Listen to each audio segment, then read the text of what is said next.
Hello friends, study with BS classes में आपका बहुत बहुत स्वागत है। आज हम न्यूक्लियर साइंस एंड टेक्नोलॉजी के बारे में जानेंगे। तो स्टार्ट करते हैं आज का डिस्कशन। ठीक है, इसमें भौतिक कण होते हैं। एक न्यूक्लियस के अंदर भौतिक कण होते हैं जो इलेक्ट्रॉन, प्रोटॉन और न्यूट्रॉन होते हैं। ठीक है, इलेक्ट्रॉन पर नेगेटिव आवेश होता है, प्रोटॉन पर पॉजिटिव आवेश होता है और न्यूट्रॉन न्यूट्रल होता है ना, जीरो आवेश होता है इसका। ठीक है, इलेक्ट्रॉन का द्रव्यमान जीरो होता है, प्रोटॉन का 1 और न्यूट्रॉन का 1 होता है। ठीक है, अब इसमें छोटी छोटी डेफिनेशन से हम उनको जानेंगे। जैसे समस्थानिक या आइसोटोप क्या होते हैं? ऐसे तत्व जिनके परमाणु परमाणु संख्या समान हो लेकिन द्रव्यमान संख्या अलग अलग हो, है ना, क्या कहलाते हैं? समस्थानिक कहलाते हैं। ऐसे तत्व जिनमें प्रोटॉनों की संख्या समान हो लेकिन न्यूट्रॉन की संख्या अलग अलग हो, है ना। जैसे कार्बन C12 और C14 अलग अलग है, ये इससे समझ में आ रहा है। ठीक है, समस्थानिकों के भौतिक गुण अलग लेकिन रासायनिक गुण समान होते हैं। इन मतलब जो समस्थानिक होते हैं इनके भौतिक गुण अलग अलग होते हैं और रासायनिक गुण एक समान होते हैं। अब देखेंगे हम आइसोबार या समभारिक। ऐसे तत्व जिनकी द्रव्यमान संख्या समान हो लेकिन परमाणु संख्या अलग अलग हो, क्या कहलाते हैं? समभारिक कहलाते हैं, है ना। जैसे C612 है ना, और नाइट्रोजन 714, H13 और He जो हीलियम होता है 3 और 2 और 1। इनमें क्या होता है? इनमें भौतिक और रासायनिक गुण दोनों असमान होते हैं। सम न्यूट्रॉनिक क्या होते हैं? ऐसे तत्व जिनकी परमाणु संख्या और द्रव्यमान संख्या असमान लेकिन न्यूट्रॉनों की संख्या समान हो, वो क्या कहलाते हैं? सम न्यूट्रॉनिक कहलाते हैं। जैसे ये हाइड्रोजन 13 और हीलियम 24। ठीक है, इसमें न्यूट्रॉनों की संख्या समान है, इनके भौतिक और रासायनिक गुण असमान होते हैं। अब हम देखेंगे रासायनिक अभिक्रिया और नाभिकीय अभिक्रिया में अंतर, है ना। रासायनिक अभिक्रिया क्या है? C6H12O6 plus 6O2 is equal to क्या बनेगा? 6CO2 प्लस 6H2O और एनर्जी रिलीज होगी। नाभिकीय अभिक्रिया में H12 प्लस H13, है ना, बहुत अधिक तापमान 10⁶ डिग्री सेल्सियस में हीलियम प्लस और नाइट्रोजन और एनर्जी रिलीज होगी अधिक मात्रा में। रासायनिक अभिक्रिया में सिर्फ इलेक्ट्रॉनों की भूमिका होती है, नाभिकीय अभिक्रिया में नाभिक कणों की भूमिका होती है। रासायनिक अभिक्रिया में नए यौगिकों का निर्माण होता है, नाभिकीय अभिक्रिया में नए तत्वों का निर्माण होता है। रासायनिक अभिक्रिया में कुल द्रव्यमान संरक्षित रहता है, यानी अभिकारक का द्रव्यमान उत्पाद के द्रव्यमान के बराबर होता है। नाभिकीय अभिक्रिया में द्रव्यमान की क्षति होती है ना, जिसे मास डिफीट कहते हैं, है ना। रासायनिक अभिक्रिया में संश्लेषण के दौरान ऊर्जा की आवश्यकता होती है जबकि विखंडन के दौरान ऊर्जा की प्राप्ति होती है। नाभिकीय अभिक्रिया में हुआ द्रव्यमान 6 E बराबर डेल mc² के सिद्धांत पर अत्यधिक मात्रा में ऊर्जा में बदलता है ना। E बराबर mc² क्या है? ये है ना सापेक्षिकता का सिद्धांत है। आइंस्टीन का जो है ना, अल्बर्ट आइंस्टीन का ये रिलेटिविटी का सिद्धांत है। अब नाभिकीय अभिक्रिया के भी प्रकार होते हैं। कौन कौन से होते हैं? नाभिकीय विखंडन और नाभिकीय संलयन। नाभिकीय विखंडन क्या होता है? इस अभिक्रिया में एक बड़ा नाभिक न्यूट्रॉन के प्रहार से दो छोटे नाभिकों में विखंडित हो जाता है, जिससे अत्यधिक मात्रा में ऊर्जा की प्राप्ति होती है। नाभिकीय संलयन में क्या होता है? इसमें उच्च तापमान वाले दो छोटे नाभिक क्या होते हैं? प्लाज्मा की अवस्था में बदलकर बड़े नाभिक में बदल जाते हैं, जिससे अपेक्षाकृत अधिक मात्रा में ऊर्जा की प्राप्ति होती है। विखंडन अभिक्रिया में रेडियोधर्मी विकिरण और रेडियोधर्मी प्रति उत्पाद की प्राप्ति होती है, जिसका निस्तारण एक गंभीर समस्या है ना। नाभिकीय संलयन अभिक्रिया में हानिकारक रेडियोधर्मी धर्मिता नहीं पाई जाती और प्रति उत्पादों का निस्तारण आसान है ना। एटम बम नाभिकीय विखंडन पर आधारित है जबकि हाइड्रोजन बम नाभिकीय संलयन पर आधारित है। संलयन अभिक्रिया को ताप नाभिकीय अभिक्रिया भी कहते हैं ना। जो संलयन अभिक्रिया होती है उसे ताप नाभिकीय अभिक्रिया भी कहते हैं। ये जो दोनों ये पर्यावरण हितैषी होती है। ये दोनों अभिक्रियाओं में हरित गृह गैसों का उत्सर्जन नहीं होता है और ये पर्यावरण के अनुकूल है। न्यूक्लियर रिएक्टर से फिजन रिएक्टर बोलते हैं, उसमें क्या क्या पाया जाता है? फ्यूल, है ना, मंदक से मोडरेटर कहते हैं, कंट्रोल रोड से रहती है, कूलेंट होता है जिसे शीतलक कहते हैं, सील्ड होती है जिसे परिरक्षण कहते हैं, रिएक्टर कोर होता है और कूलिंग टावर होता है। तो अब एक एक करके हम चीज़ों को जानेंगे। सबसे पहले देखेंगे फ्यूल क्या होता है। फ्यूल के तहत यूरेनियम को लिया जाता है। ये सर्वाधिक लोकप्रिय नाभिकीय ईंधन है। भारत की सभी परमाणु भट्टियां यूरेनियम आधारित है। यूरेनियम की प्राप्ति इसके अयस्क पिच ब्लेंड से की जाती है, जिसमें यूरेनियम के 3 समस्थानिक पाए जाते हैं। कौन कौन से पाए जाते हैं? एक तो ये होता है यूरेनियम 9234 वाला, ये नगण्य मात्रा में होता है। एक होता है यूरेनियम 235 92 वाला, ये काफ़ी कम मात्रा में पाया जाता है, 0.7% के लगभग पाया जाता है। और सबसे ज़्यादा पाया जाता है यूरेनियम 238, है ना, ये सबसे ज़्यादा पाया जाता है। इस प्रक्रिया के द्वारा नाभिकीय ईंधन के रूप में प्रयोग करने के लिए यूरेनियम 235 की मात्रा एक निश्चित स्तर तक बढ़ाई जाती है। ये अत्यंत जटिल और गोपनीय तकनीक है। प्लूटोनियम ऊर्जा दक्षता की दृष्टि से प्लूटोनियम सर्वश्रेष्ठ नाभिकीय ईंधन है। ये मानव निर्मित तत्व है, ये प्राकृतिक तौर पर नहीं पाया जाता है। प्लूटोनियम की प्राप्ति यूरेनियम 238 पर न्यूट्रॉनों के प्रहार से की जाती है। इस प्रक्रिया को ट्रांसम्यूटेशन कहते हैं, है ना। यूरेनियम 238 पर ट्रांसम्यूटेशन किया जाता है तो प्लूटोनियम प्राप्त किया जाता है। ईंधन के रूप में P239 का प्रयोग किया जाता है। इसका प्रयोग विशिष्ट परमाणु भट्टी में किया जाता है, जिसे फास्ट ब्रीडर रिएक्टर कहते हैं।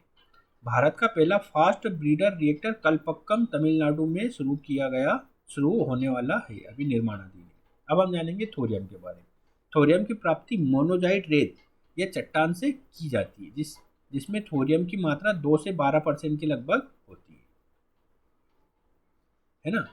भारत थोरियम अनुसंधान के क्षेत्र में अग्रणी है। थोरियम आधारित परमाणु भट्टी में थोरियम यूरेनियम ईंधन चक्र का प्रयोग किया जाता है। थोरियम के लाभ निम्नलिखित है। इसकी मात्रा यूरेनियम के मुकाबले धरती पर 3 गुना अधिक है। थोरियम का प्रयोग सिर्फ शांतिपूर्ण प्रयोजनों के लिए किया जाता है। इससे परमाणु हथियार नहीं बनाए जाते। थोरियम यू चक्र में रेडियोधर्मिता और विकिरण प्रभाव औसत स्तर के होते हैं, जिनका प्रभाव 500 साल तक रहता है ना। और यूरेनियम का प्रभाव 10,000 साल तक रहता है। प्रति इकाई खनन के दृष्टिकोण से थोरियम सर्वश्रेष्ठ परमाणु है। अब हम देखेंगे चेन रिएक्शन, श्रृंखला अभिक्रिया। श्रृंखला अभिक्रिया अगर अनियंत्रित हो तो ये परमाणु हथियार की तरह कार्य करता है, जबकि नाभिकीय भट्टी को श्रृंखला अभिक्रिया जो करते हैं वो नियंत्रित रखा जाता है उसे, जिससे सतत ऊर्जा की प्राप्ति होती है ना। अब देखेंगे मॉडरेटर या मंदक। मंदक का कार्य न्यूट्रॉन की गति को कम करना है, जिससे श्रृंखला अभिक्रिया सतत चलती रहती है। यूरेनियम के विखंडन से फास्ट न्यूट्रॉन की प्राप्ति होती है, जिसे स्लो करने के लिए मंदक का प्रयोग करते हैं, जैसे भारी जल D2, H2O साधारण जल, ग्रेफाइट। थोरियम यूरेनियम ईंधन चक्र में भी मंदक की आवश्यकता होती है। प्लूटोनियम आधारित फास्ट ब्रीडर रिएक्टर में मंदक का प्रयोग नहीं किया जाता है। प्लूटोनियम का विखंडन फास्ट न्यूट्रॉन से भी हो सकता है। कंट्रोल रोड्स में देखेंगे, इसके द्वारा अभिक्रिया केंद्र से अतिरिक्त न्यूट्रॉन को अवशोषित कर नाभिकीय विखंडन को नियंत्रित किया जाता है। नियंत्रक छड़ का निर्माण कैडमियम और बोरान तत्व से किया जाता है। शीतलक ये शीतलक वाला है, ये दोहरा कार्य करता है। यह अभिक्रिया केंद्र में तापमान को नियंत्रण में रखता है। यह अभिक्रिया केंद्र से ऊष्मा को बाहर प्रसारित करता है। ये ऊर्जा को वाष्प के रूप में टरबाइन तक पहुंचाते हैं, जिससे विद्युत ऊर्जा की प्राप्ति होती है ना, जैसे D2O H2O। परमाणु भट्टियों में शीतलक मंदक का कार्य भी करता है। फास्ट ब्रीडर रिएक्टर में शीतलक के रूप में तरल सोडियम का प्रयोग किया जाता है। शील्ड को देखते हैं, परिरक्षक को। यह अभिक्रिया केंद्र के चारों ओर पाए जाने वाली 30 से 35 फीट मोटी कंक्रीट की दीवार है, जो अभिक्रिया केंद्र की रक्षा करता है और ऊष्मा विकिरण को बाहर आने से रोकता है।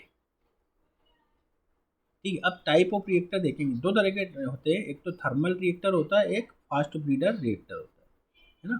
थर्मल रिएक्टर में मंदक जो भारी जल होता है D2 होता है, इसके अंतर्गत P pressurised heavy water reactor होता है, और एक होता है एडवांस हेवी वाटर रिएक्टर, है ना। और ब्रीडर रिएक्टर में एक ये होता है बॉइलिंग वाटर रिएक्टर, और एक होता है प्रेशराइज्ड वाटर रिएक्टर इसके अंतर्गत, है ना। ये इसी के अंतर्गत जो है ना मंदक, और एक में D2O का प्रयोग करेंगे और एक में H2O का प्रयोग करेंगे। तो H2O के प्रयोग के अंतर्गत ये रहेगा BWR बॉइलिंग वाटर रिएक्टर और PWR प्रेशराइज्ड वाटर रिएक्टर, है ना। अब प्रेशराइज्ड वाटर रिएक्टर में भी दो पाए जाते हैं, है ना। कौन कौन से? एक होता है VVER जो कुडन्नकुलन तमिलनाडु में है, और एक आता है EPR जो जेतापुर महाराष्ट्र में है, यूरोपियन प्रेशराइज्ड सील रिएक्टर, है ना। इसके लाभ क्या क्या होते हैं? ईंधन की प्राप्ति आसान होती है ना। इसमें हानिकारक विकिरण और प्रति उत्पाद की समस्या नहीं होती, हरित गृह गैसों का उत्सर्जन नहीं होता है। इसकी ऊर्जा दक्षता सर्वाधिक है। भारत में संलयन तकनीक व प्लाज्मा अभियान को बढ़ावा देने के लिए 1996 में गांधीनगर में प्लाज्मा अनुसंधान की स्थापना की गई तथा यहाँ प्रायोगिक टोकोमर रिएक्टर है जिसे आदित्य रिएक्टर कहते हैं। अब जानेंगे हम ITER international thermonuclear experimental reactor. विश्व की सबसे बड़ी संलयन भट्टी ITER फ्रांस के कैंट्रेज अनुसंधान क्षेत्र में भूमिगत किया जा रहा है। टोकोमेक तकनीक पर आधारित इस रिएक्टर प्रणाली की ऊर्जा दक्षता काफ़ी अधिक है। इसकी ऊर्जा माप 50 मेगावाट होगी, जिससे 500 मेगावाट प्राप्त होगी। इस प्रयोजन के 5 सदस्य यूरोपीय यूनियन, चीन, दक्षिण अफ्रीका, भारत, अमेरिका, जापान और दक्षिण कोरिया। इस परियोजना में भारत की भागीदारी 9% है। 2016 में इस परियोजना में ऑस्ट्रेलिया को गैर सदस्य पार्टी के रूप में शामिल किया गया है, जो परियोजना के पूर्ण होने के बाद इसके परिणाम और कुछ महत्वपूर्ण तकनीकों को प्राप्त करेगा और बदले में ऑस्ट्रेलिया यंत्र और तकनीक उपलब्ध कराएगा। वर्तमान समय में जो अगस्त 2018 में अगर देखें तो में संलयन भट्टी का निर्माण लगभग पूरा हो गया है तथा इसमें 2025 तक प्लाज्मा अवस्था प्राप्त की जाने की संभावना है, जबकि 2035 तक इसमें ऊर्जा उत्पादन संभव हो पाएगा। अब हम देखेंगे रेडियो धर्मिता या रेडियो एक्टिविटी। ये पदार्थ का वो गुण है जो पदार्थ के नाभिक के अस्थायी होने के कारण होता है और स्थायित्व प्राप्त करने के क्रम में ये अल्फा, बीटा और गामा किरणों का उत्सर्जन करता है जिससे नाभिक के द्रव्यमान में कमी आती है और रेडियोधर्मी तत्व सीसा में बदलकर स्थायित्व को प्राप्त करता है। अल्फा कण का उत्सर्जन, है ना। अल्फा कण का उत्सर्जन द्रव्यमान संख्या में 4 की कमी, परमाणु संख्या में 2 की कमी तथा नया तत्व आवर्त सारणी में 2 तत्व पीछे चला जाएगा, है ना। बीटा कण के उत्सर्जन से क्या होता है? द्रव्यमान संख्या अपरिवर्तित रहती है, परमाणु संख्या में 1 की वृद्धि होती है, नया तत्व आवर्त सारणी में 1 स्थान आगे होगा। बीटा उत्सर्जन के कारण नाभिक में एक न्यूट्रॉन प्रोटॉन में बदल जाता है। गामा कण के उत्सर्जन से क्या होता है? ये विद्युत चुंबकीय तरंग है जो अल्फा और बीटा उत्सर्जन के साथ साथ ऊर्जा के रूप में बाहर आता है। इससे परमाणु संख्या व द्रव्यमान संख्या पर कोई प्रभाव नहीं पड़ता है। अगर हानिकारक प्रभाव में देखें तो ये जो गामा सबसे ज़्यादा हानिकारक प्रभाव डालता है, उसके बाद बीटा और फिर अल्फा। हाफ लाइफ पीरियड क्या होता है? अर्धायुकाल वो समयकाल जिसमें कोई रेडियोधर्मी तत्व रेडियोधर्मी क्षरण के कारण अपने मूल द्रव्यमान का आधा रह जाता है। जैसे कार्बन का अर्धायुकाल 5600 वर्ष है। रेडियो आइसोटोप डेटिंग क्या होती है? किसी चट्टान या जीवाश्म में उपस्थित रेडियोधर्मी तत्वों की मात्रा के आधार पर उसके आयु का पता लगाना रेडियो आइसोटोप डेटिंग से पता चलता है। इसमें रेडियोधर्मी तत्वों के अर्धायुकाल संबंधी गणना की जाती है। जैसे कार्बन डेटिंग जीवाश्मों का आयु अंकन किया जाता है, यूरेनियम डेटिंग पृथ्वी और चट्टानों आयु अंकन किया जाता है। नाभिकीय चिकित्सा क्या होता है? रेडियोधर्मिता तत्वों से प्राप्त विकिरणों से उपचार, है ना। CO16 कोबाल्ट 16 से प्राप्त वाई किरणों से कैंसर का उपचार किया जाता है। I-131 से रेडियो समस्थानिक से प्राप्त विकिरण का उपयोग थायराइड कैंसर के उपचार के लिए किया जाता है। I-125 रेडियो समस्थानिक प्रयोग से आंखों का कैंसर का उपचार किया जाता है। रेडियोधर्मी विकिरण का प्रयोग रोगाणु और संक्रमित कोशिकाओं को नष्ट करने के लिए किया जाता है। रेडियो एक्टिव ट्रेसर के रूप में विभिन्न रेडियोधर्मी तत्वों की मदद से सजीवों के जैव रासायनिक प्रक्रियाओं का अध्ययन किया जाता है। इसका प्रयोग दवा निर्माण तथा शरीर पर उनके प्रभाव व कुप्रभाव की जांच के लिए किया जाता है। इसमें मुख्य रूप से रेडियोधर्मी सल्फर, नाइट्रोजन, फास्फोरस आदि का प्रयोग किया जाता है। न्यूक्लियर एग्रीकल्चर के बारे में जानते हैं। बीजों के संदर्भ में देखते हैं। भाभा जो बार्क होता है, बार्क जो विकिरण के द्वारा, ये एक संस्था है, विकिरण के द्वारा बीजों में आनुवंशिक बदलाव कर फसलों की नई किस्म का विकास किया गया है। भाभा परमाणु अनुसंधान केंद्र में इस विधि से दलहन व तिलहन की नई किस्मों का विकास किया गया है। उर्वरक व कीटनाशक के संदर्भ में इसके द्वारा उर्वरक व कीटनाशक की क्षमता का आकलन किया जाता है। इसके लिए रेडियो एक्टिवेटिंग का प्रयोग किया जाता है। विकिरण के द्वारा खाद्य परिरक्षण में गामा विकिरण के प्रयोग से खाद्य पदार्थों में उपस्थित जीवाणु और कवकों को नष्ट कर उन्हें लंबे समय तक परिरक्षित किया जाता है। इसके अलावा आलू के अनुकरण को रोका जा सकता है। प्याज को लंबे समय तक संग्रहित किया जा सकता है। भारत में इसका प्रयोग मसालों के संरक्षण व निर्यात के संदर्भ में किया जाता है। ठीक है, अब हम केमिस्ट्री की चीज़ों के देखेंगे, जिसके अंतर्गत अम्ल, क्षार, लवण और अन्य चीज़ों को जानेंगे। तो अम्ल क्या होता है? अम्ल खाने में खट्टा लगता है। ठीक है, ये लिटमस पेपर को ब्लू से रेड में बदल देता है ना, और ये क्षयकारी होता है। हाइड्रोजन आयन देता है जल में अगर घोलेंगे तो, है ना। एसिड जल में घोलेंगे तो प्रोटॉन देगा या फिर इलेक्ट्रॉन का ग्रहण करेगा। ठीक है, अब कुछ अम्लों को देखते हैं। जैसे HCl, हाइड्रोक्लोरिक एसिड का उपयोग कपड़ा उद्योग में व चमड़ा उद्योग में किया जाता है। सल्फ्यूरिक अम्ल H2SO4 का उपयोग, है ना, इसे किंग ऑफ केमिकल्स भी कहते हैं। इसका उपयोग दवा, उर्वरक, पेंट निर्माण, रेयान में किया जाता है। HNO3 नाइट्रिक एसिड, इसका उपयोग विस्फोटक फोटोग्राफी में किया जाता है ना, विस्फोटक या फोटोग्राफी में और अन्य जगह भी इसका उपयोग किया जाता है ना। अम्लीयता क्या होती है? HCl की सबसे ज़्यादा होती है, उससे कम H2SO4 की, उससे कम HNO3 की होती है। सर्वाधिक अम्लीय पदार्थ एक्वा राइजा या अम्ल राज, जिसमें HCl 75% होता है और HNO3 25% होता है ना। MgOH2 मैग्नीशियम हाइड्रोक्साइड और मिल्क ऑफ मैग्नीशिया, इसका उपयोग अम्लरोधी की दवा बनाने के रूप में किया जाता है ना। लवण क्या होता है? एसिड प्लस बेस मिलकर लवण बनाते हैं, है ना, और जल उत्पाद के रूप में निकालते हैं।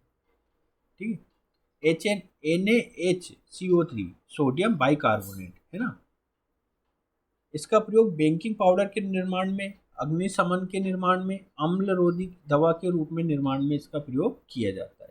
Na2CO3 सोडियम कार्बोनेट, है ना, जिसे हम वॉशिंग सोडा भी कहते हैं, इसका प्रयोग वॉशिंग पाउडर के व कांच के निर्माण में किया जाता है। CuSO4 कॉपर सल्फेट, इसे हम नीला तोता भी कहते हैं, इसका उपयोग तांबे के वो चढ़ाते हैं ना, कले चढ़ाने में कीटनाशक के रूप में इसका प्रयोग किया जाता है ना। KNO3 इसे पोटेशियम नाइट्रेट या गन पाउडर भी कहते हैं, इसका उपयोग बम पटाखे बनाने में किया जाता है ना। अब जल के बारे में जानेंगे। जल दो प्रकार से हम इसको देख सकते हैं, कठोर जल और मृदु जल। कठोर जल क्या होता है? इसमें साबुन झाग नहीं देता है तथा खाना बनाने में कठिनाई आती है। जल की कठोरता कैल्शियम तथा मैग्नीशियम लवणों की उपस्थिति के कारण होती है। अस्थायी कठोरता क्या होती है? ये कैल्शियम तथा मैग्नीशियम के बाइकार्बोनेट लवणों के द्वारा होती है, इसे उबालकर दूर किया जा सकता है। स्थायी कठोरता ये कैल्शियम और मैग्नीशियम के क्लोराइड व सल्फेट तत्वों के कारण होती है, इसे उबालकर दूर नहीं किया जा सकता। जल को सोडियम कार्बोनेट के साथ उबाला जाए तो हर प्रकार की कठोरता दूर हो जाती है। यदि सोडियम कार्बोनेट मिलाकर जल को उबाला जाए तो अस्थायी स्थायी दोनों तरह की उसमें कठोरता होगी, तो वो समाप्त हो जाएगी। अब हम अम्ल के बारे में, पीछे कुछ छूटा हुआ था उसके बारे में जानेंगे। अम्लीय खाद्य पदार्थों को धातु में नहीं रखा जाता है क्योंकि ये धातु के साथ अभिक्रिया कर खाद्य पदार्थों को रासायनिक संरचना विकृत करता है। धातु के बर्तन पर टिन की पतली परत चढ़ाकर बर्तन का उपयोग किया जाता है। एल्यूमिनियम के बर्तन पर वायुमंडलीय प्रभाव के कारण एल्यूमिनियम ऑक्साइड की परत जम जाती है, जो खाद्य पदार्थों के साथ अत्यंत धीमी प्रतिक्रिया करती है ना। अब क्षार के बारे में देखते हैं। अम्ल अम्ल हम पढ़ चुके हैं, है ना। लवण हम पढ़ चुके हैं। अब हम देखेंगे क्षार के बारे में। क्षार कड़वा होता है ना। ओ OH आयन देता है जल में घोलने पर। लिटमस पेपर पर अगर परीक्षण करेंगे तो लाल को ब्लू कर देगा, है ना। इलेक्ट्रॉन देता है जल में, है ना। प्रोटॉन प्राप्त करता है, क्षयकारी होता है ना। NaOH सोडियम हाइड्रोक्साइड, है ना, इसे कास्टिक सोडा कहते हैं। इसका उपयोग साबुन, पेट्रोलियम के शोधन, कागज के उद्योग में करते हैं। KOH पोटेशियम हाइड्रोक्साइड, है ना, इसे कॉस्टिक पोटाश भी कहते हैं। इसका प्रयोग बैटरी, साबुन बनाने में किया जाता है। CaOH कैल्शियम हाइड्रोक्साइड, इसे बुझा हुआ चूना कहते हैं। इसका उपयोग दीवारों की रंगाई के लिए ब्लीचिंग पाउडर में किया जाता है। अब हम देखेंगे सोप, इसे सोफिनिफिकेशन या साबुनीकरण कहते हैं, है ना। ये न्यूट्रलाइजेशन या उदासीनीकरण की प्रक्रिया से होता है। ये पूरी इसमें प्रक्रिया समझाई गई है। साबुन रासायनिक रूप से उच्च वसीय अम्ल का सोडियम लवण है। किसका? उच्च वसीय अम्ल का सोडियम लवण है। साबुन जैव निम्नीकरण पदार्थ है। इसके निर्माण में प्राकृतिक वसा का प्रयोग किया जाता है। ये लंबी अवधि में पर्यावरण को नुकसान नहीं पहुंचाता है। साबुन का प्रयोग सिर्फ मृदु जल के साथ किया जा सकता है, कठोर जल के साथ ये कार्य नहीं करता है। साबुन के अणु का हाइड्रोफोबिक भाग वसायुक्त दाग धब्बों से जुड़कर उन्हें कपड़ों से अलग कर देता है। कठोर जल के साथ डिटर्जेंट का प्रयोग किया जाता है। डिटर्जेंट को साबुन रहित साबुन भी कहते हैं, क्योंकि इसकी रासायनिक संरचना साबुन से अलग है, लेकिन कार्य साबुन की तरह ही है ना। डिटर्जेंट जैव अनिम्नीकरण है। ये बहुत महत्वपूर्ण बात याद रखनी है कि डिटर्जेंट जैव अनिम्नीकरण है। ये आ जाता है कभी कभी एग्जाम में। अब हम देखेंगे फ्यूल के बारे में, ईंधन के बारे में। सबसे पहले देखते हैं रॉकेट फ्यूल के बारे में। इसके अंतर्गत सोडली फ्यूल होता है, जो HTPB होता है, हाइड्रोक्साइड टर्मिनेटेड पॉलीब्यूटाडाइन। इसमें ऑक्सीकारक की आवश्यकता नहीं होती है। लिक्विड फ्यूल में, है ना, UMMH होता है और एक होता है UTMH। UMMH क्या होता है? अनसिमेट्रिकल मोनोमिथाइल हाइड्रोक्साइड, है ना। ऑक्सीकारक क्या होता है? N2O4 नाइट्रोजन टेट्रो ऑक्साइड, है ना। क्रायोजेनिक इंजन में देखेंगे, है ना। क्रायोजेनिक इंजन 3 स्टेज में होता है, सॉलिड, लिक्विड और क्रायोजेनिक, है ना। और जो PSLV है वो 4 चरण में है, first, second, third, fourth. First में सॉलिड ईंधन का प्रयोग किया जाता है, दूसरे में लिक्विड, तीसरे में फिर सॉलिड, चौथे में फिर लिक्विड का प्रयोग किया जाता है ना। गोबर गैस के बारे में देखते हैं। इसमें मीथेन होती है 65% के लगभग। बायोगैस का निर्माण जैविक पदार्थों के अवायवीय विघटन से होता है। ये कार्य जीवाणुओं के द्वारा किया जाता है ना। कंप्रेस्ड नेचुरल गैस CNG, इसमें मीथेन होता है 85% कंप्रेस्ड रूप में, है ना। ये उपलब्ध ईंधनों में सबसे सर्वश्रेष्ठ है। CNG सर्वश्रेष्ठ है। एक होता है PNG, जिसे पाइप्ड नेचुरल गैस कहते हैं। ये किचन में आजकल इसी का प्रयोग किया जाता है, बड़े बड़े महानगरों में। LPG होता है एक लिक्विफाइड पेट्रोलियम गैस। इसमें ब्यूटेन होती है, C4H10। कितने परसेंट होती है? 80%। इसमें 80% तक इसमें ब्यूटेन होती है। ब्यूटेन गंधहीन होता है, इसलिए LPG के रिसाव का पता लगाने के लिए उसमें मर्केप्टान यौगिक मिला दिया जाता है, जिसकी विशिष्ट गंध होती है। पेट्रोलियम, ये जीवाश्म ईंधन है, जिसे प्रभाजी आसवन, है ना, फ्रैक्शनल डिस्टिलेशन की प्रक्रिया से गुजार कर इससे पेट्रोल और डीजल जैसे ईंधन प्राप्त किए जाते हैं, है ना। पेट्रोल, गैसोलीन का उपयोग इग्निशन इंजन में किया जाता है। टेट्रा इथाइल लेड, है ना, यह BTX, बेंजाइल टोनलिन जैलिन। दहन कक्ष में पेट्रोल के पूर्व दहन से एक विस्फोट की ध्वनि पैदा होती है, जिसे अपस्फोटन या नोकिंग कहते हैं। इससे इंजन और ईंधन दोनों का नुकसान होता है। अपस्फोटन को कम करने या पूर्व दहन को रोकने के लिए निम्न उपाय किए जाते हैं। क्या क्या उपाय किए जाते हैं? इंजन प्रौद्योगिकी में सुधार किया जाता है। पेट्रोल में जैव एल्कोहल मिलाया जाता है। पेट्रोल में अपस्फोटक रोधी पदार्थ मिलाया जाता है ना। सीसा प्रदूषण के कारण प्रतिबंधित किया जाता है। BTX वर्तमान में इसका प्रयोग किया जा रहा है ना। डीजल का प्रयोग संपीड़न ईंधन में किया जाता है, ये पर्यावरण की दृष्टि से अनुकूल नहीं है ना। इससे सल्फर और नाइट्रोजन युक्त हानिकारक पदार्थ होता है, इसमें है ना सल्फर और नाइट्रोजन युक्त हानिकारक पदार्थ होता है। वसा और तेल, फैट्स और लिपिड, है ना। एक होता है सेचुरेटेड फैट, जिसे फैटी एसिड बोलते हैं। इसमें दो कार्बन के बीच दोहरा या तीहरा बंधन नहीं पाया जाता। ऐसे वसा कम तापमान पर ठोस अवस्था में बदल जाते हैं। असंतृप्त वसा या वसीय अम्ल क्या होता है, इसके दो कार्बनों के बीच दोहरा या तीहरा बंधन पाया जाता है। ऐसे वसा सामान्य तापमान पर भी तरल अवस्था में पाए जाते हैं। हाइड्रो जनरेशन क्या होता है, हाइड्रोजनीकरण। इस प्रक्रिया से असंतृप्त वसा को संतृप्त वसा में बदल दिया जाता है। इसके लिए निकेल उत्प्रेरक की उपस्थिति में इसे हाइड्रोजन के साथ गर्म किया जाता है। हाइड्रोजनीकरण का प्रयोग वनस्पति घी के निर्माण में किया जाता है। किसके, वनस्पति घी के निर्माण में किया जाता है। असंतृप्त वसा के प्रकार या वसीय अम्ल के प्रकार कौन कौन से, एक है MuFA, मोनो अनसैचुरेटेड फैसिएटेड। ऐसे वसीय अम्ल में सिर्फ एक ही डबल या ट्रिपल बॉन्ड पाए जाते हैं। एक होता है PUFA, पोली वाला, है ना। क्या होता है, पोली अनसैचुरेटेड फैटी एसिड्स, है ना। ये पोली PUFA, एक से अधिक डबल बंद या ट्रिपल बंद इसमें पाए जाते हैं। आवश्यक वसीय अम्ल क्या होते हैं, ऐसे वसीय अम्ल जिनका निर्माण मानव शरीर में नहीं होता है, लेकिन सामान्य वृद्धि विकास के लिए इनकी आवश्यकता होती है। इन्हें खाद्य पदार्थों के रूप में प्राप्त किया जाता है ना। Linoleic acid omega 3 fatty acid होता है, और लिनोलिक एसिड एक ही होता है, ओमेगा 6 फैटी एसिड होता है। इनकी मात्रा मस्तिष्क, त्वचा, रेटिना और शुक्राणु के निर्माण के लिए आवश्यक होती है। इसकी प्राप्ति मछली के तेल, शैवाल के तेल या बीजों से प्राप्त की जाती है। अब हम देखेंगे ट्रांसफैट। ट्रांसफैट एक बहुत महत्वपूर्ण मुद्दा चल रहा है वर्तमान में। ये प्राकृतिक तौर पर नहीं पाया जाता है। अगर तेल को